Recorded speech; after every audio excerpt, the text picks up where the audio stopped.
નમસ્કાર। રાજકોટમાં મેયરના પતિને લઈને નવો વિવાદ સામે આવ્યો। રાજકોટ શહેરના મેયર નયનાબેન પેઢડિયાના પતિ વિનોદ પેઢડિયા પર સંત કબીર રોડ વિસ્તારમાં ગેરકાયદેસર કોમર્શિયલ બાંધકામ કર્યાનો આક્ષેપ।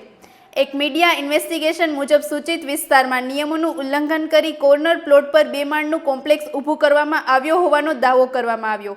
માર્જિન ન છોડવા અને વીજ મીટર થાંભલા પર લગાડવાના મુદ્દે પણ સવાલો ઉઠ્યા।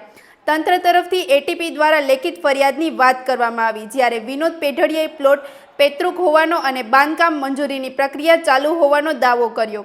મેયરના કાર્યકાળના અંતિમ તબક્કામાં સામે આવેલો આ મુદ્દો હવે રાજકીય ચર્ચાનો વિષય બન્યો।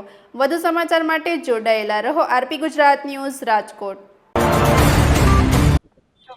અરે ભાઈ, આ કાંઈ નવીન નથી।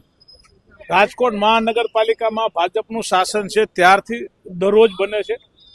પોતાના બનાવે છે, બીજાના બનાવે છે, ઉઘરાણા કરીને બનાવે છે, પોતે એનું મેનેજમેન્ટ કરે છે। તમે જ્યાં સુધી બાંધકામ બનાવી નાખો ત્યાં સુધી જવાબદારી મારી, એવી જવાબદારી લઈને રાજકોટના કોર્પોરેટરો, આ તો મેયરનું આવ્યું છે, રાજકોટના કોર્પોરેટરો અને ભાજપના પદાધિકારીઓ સહિત તમામ લોકો આ કામ કરે છે, વર્ષોથી કરે। અમે કાયમ રાડો નાખીએ છીએ, બરાડા પાડીએ છીએ, પણ લોકોને સમજાતું નથી। નાના માણસો જે સાચા લોકો છે, જે લીગલી પ્લાન પાસ કરીને આવે છે, એને 1 ફૂટ જમીન કદાચ વધારે પાડે છે તો એની માથે કેસ થશે, એને ડિમોલેશન થશે, એની પાસેથી પૈસા વસૂલ કરવામાં આવશે, હપ્તા ખાવામાં આવશે। પરંતુ આ રાજકોટના પ્રથમ નાગરિક કહેવાય, મેયર કહેવાય, જેને આખા રાજકોટનું ધ્યાન પોતે રાખવું પડે, એની જગ્યાએ પોતે જો આવું ખરાબ કરતા હોય તો કરાવતા હોય એ યોગ્ય નથી। શું કાર્યવાહી થવી જોઈએ? લીગલી જે લોકોનું, નાના માણસોનું લીગલી જે કામ થવું જોઈએ એ પ્રકારનું થવું જોઈએ। અત્યારે રાજકોટના મેયરના પતિએ એક નિવેદન મેં વાંચ્યું, નિવેદનમાં એવું લખ્યું છે કે અમારી પાસે આજ સુધી પૈસા નહોતા એટલે અમે બાંધકામ નથી કર્યું। તો શું મારો સીધો સવાલ છે, રાજકોટના મેયર બન્યા પછી પૈસા તમારી પાસે આવી ગયા છે?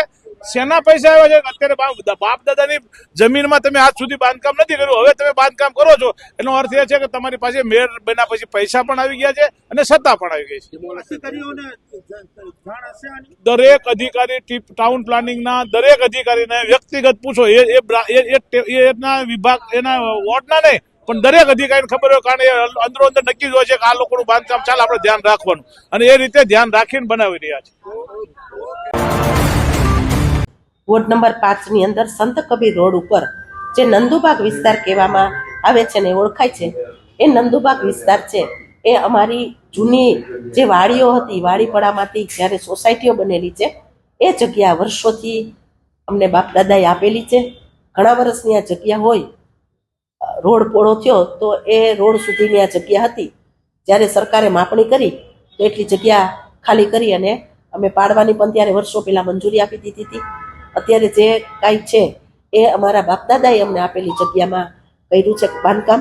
એમાં 1 પણ ફૂટ કે અડધો પણ ફૂટ મેં સરકારની કોઈ જગ્યા દબાવેલી નથી, અને જે કાંઈ બાંધકામ છે એ તમે પણ જોઈ શકો છો। આજ તમે પણ ત્યાં ગયા હતા। હું એક મેયર છું, તો મેયર તરીકે હું પણ મારા 55 વારના સૂચિતના મકાનમાં હું રહું છું। મેં રાજકોટની અંદર પણ અનલીગલી બાંધકામમાં ક્યાંય પણ મેં નોટિસ આપેલી નથી। એટલે સંત કબીર રોડ ઉપરનું બાંધકામમાં જે જગ્યા છે એ અમારી વારસાઈ આપેલી જગ્યા, એમાં અમે બાંધકામ કરેલું છે। પ્રક્રિયાની અંદર ચાલુ છે અત્યારે, મેં કોઈ ખોટું કર્યું નથી।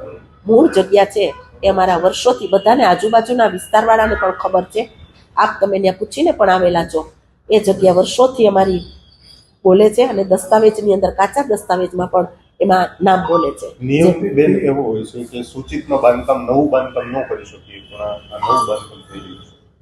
કોર્પોરેશન જે આદેશ આપશે એ આદેશ પ્રમાણે અમે રહેશું। મેં ખોટું કર્યું નથી, હું ગર્વથી કહું છું। આ એક મોટો પરિવાર છે, આપણો પોતાનો પરિવાર હોય, એમાં પણ ક્યાંક મન દુઃખ, મત દુઃખ જે કાંઈ હોય, હું તો મોટા મનથી રહેવા વાળી છું, ભૂલી જવાનું। તમે જે આક્ષેપ કરતા હોય કોઈ વિશે, તો હું એમાં પડવા માંગતી નથી, પણ આ જગ્યા છે એ મૂળ અમારી છે, પોતાની જગ્યા છે, અને એમાં બાંધકામ કર્યું છે, પણ કોર્પોરેશન જે આદેશ આપશે એ આદેશ પ્રમાણે કામ કરશું। હા, એ પ્રક્રિયા ચાલુ છે। મારા ઘરના બેંકની અંદર સર્વિસ કરે છે, કોઈ અનલીગલી ખોટું કામ કરીને મેં આ બાંધકામ કર્યું નથી, લોન લઈને આ બાંધકામ મેં કરેલું છે।